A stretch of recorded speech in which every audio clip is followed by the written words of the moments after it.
My name is Lyndon Thorpe, and I'm talking to you today about a novel I wrote 2 years ago called Never Stop Singing to Me.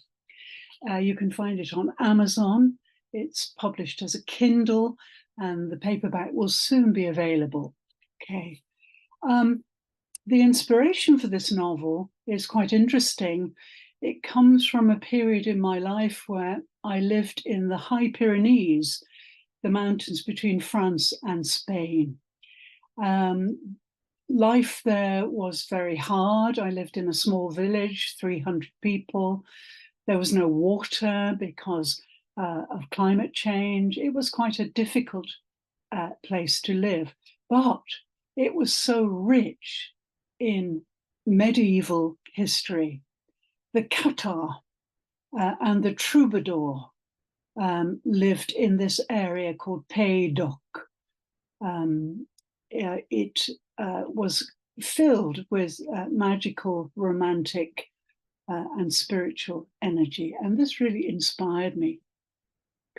I was a musician at the time, and I wanted to retreat from very busy life into the mountains, into a medieval life where things were very simple. There was no media, there were no critics, and more importantly, I was really interested in finding out about authentic sound.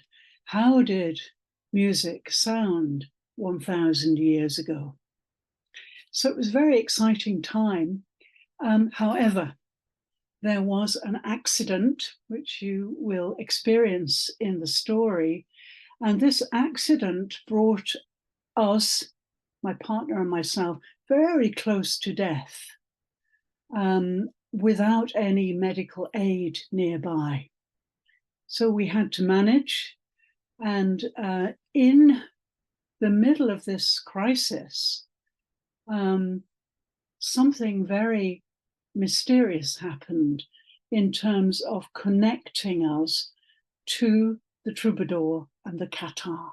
I won't say any more because I'd like you to experience it.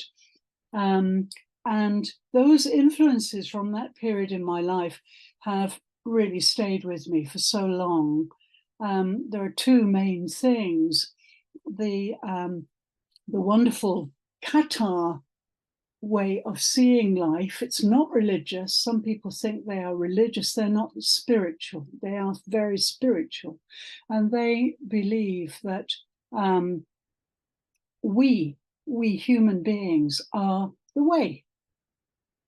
We human beings are the way. And I really believe that. I believe the earth and we human beings are the way to be and to survive and to love and to be happy and so on.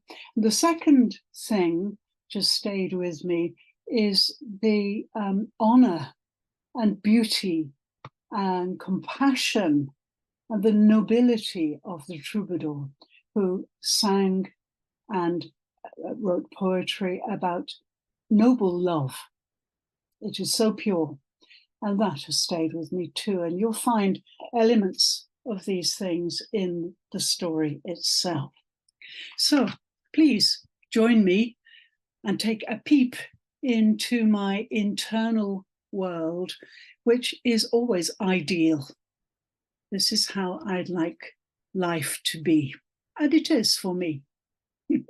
Thank you so much for listening. Bye for now.